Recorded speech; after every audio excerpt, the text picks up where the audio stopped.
L'application L'entraînement du footballeur est désormais disponible gratuitement. La performance est un point recherché par tous les footballeurs, mais seulement certains d'entre eux réussissent à être constamment performants. Nous allons voir aujourd'hui plusieurs points qui nous permettront d'en faire partie. Le premier point est bien entendu le travail. Pour performer, il faut s'entraîner régulièrement, que ce soit pendant la saison ou en dehors. Pendant la saison, on devra donc ajouter des séances à celles qu'on fait déjà en club. De même, faire du travail supplémentaire avant ou après les entraînements collectifs. On pourra aborder toutes sortes de thèmes tels que la technique, la motricité, la musculation par exemple.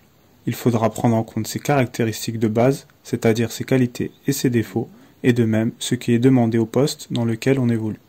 En dehors de la saison, on pourra se concentrer sur ses points faibles à l'aide de programmes d'entraînement par exemple.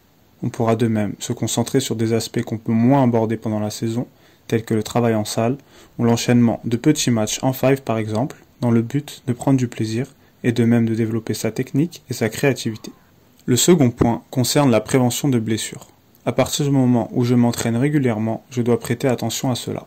Pour être performant, il faut d'abord éviter de se blesser le plus possible. Cela passe donc premièrement par de la récupération, telle que du froid, du chaud, des automassages, des étirements par exemple, qu'on fera autour des entraînements. Deuxièmement, par des exercices de renforcement spécifiques, comme du gainage, un travail ciblé sur les hanches, les ischios ou les fessiers par exemple. Ces exercices nous aideront à moins nous blesser et de même à maximiser ses performances. On devra donner de l'importance à la qualité d'exécution de chaque exercice et comprendre leur utilité. Le troisième point concerne la routine de préparation. Si on souhaite être constamment performant, il faudra prendre chaque rendez-vous comme un autre. De cette manière, on créera une certaine routine qui nous mettra en confiance. Cette routine de préparation concerne autant les préparatifs en dehors du terrain que les préparatifs sur le terrain, tels que l'échauffement technique et physique par exemple.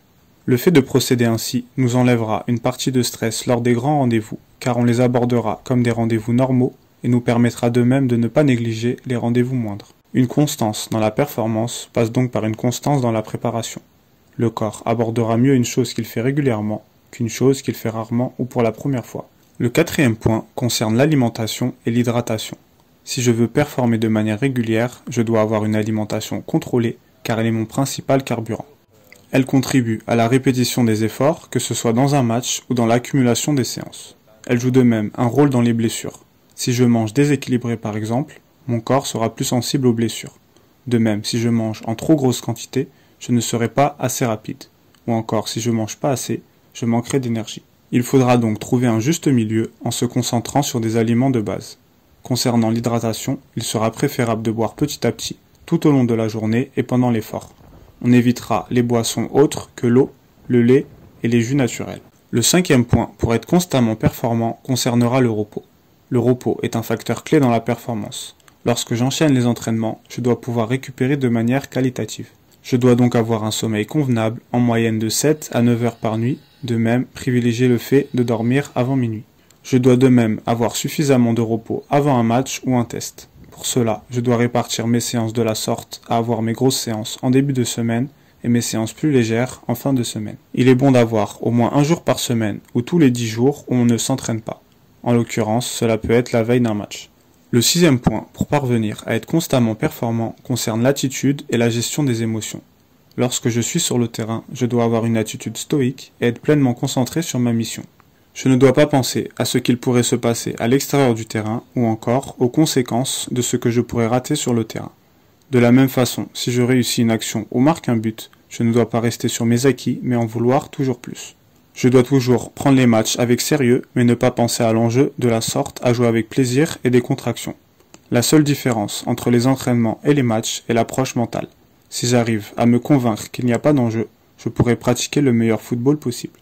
Enfin, le dernier point concernera l'attitude après un échec. En tant que sportif, les échecs comme des défaites ou des refus à des tests sont nombreux. Il faudra toujours avoir une attitude positive face à cela et se remettre immédiatement au travail. Les échecs font partie du processus et doivent être pris comme des leçons. Après chaque échec, on devra tirer des leçons de ce dernier, puis se concentrer sur les échéances présentes et futures. En rebondissant immédiatement après un échec, je pourrai faire en sorte d'être constamment performant, du moins le plus possible. Voici donc 7 points qui t'aideront à être le plus régulier possible au top niveau. Faire des entraînements supplémentaires, inclure de la prévention de blessures, avoir une routine de préparation, maîtriser son alimentation, avoir suffisamment de repos, gérer ses émotions ainsi qu'une bonne attitude face aux échecs. C'est tout pour cette vidéo, je t'invite à liker, commenter et partager si elle t'a plu. Abonne-toi et active les notifications pour ne rien rater des suivantes. Et d'ici là, je te dis à très vite pour d'autres contenus sur l'entraînement.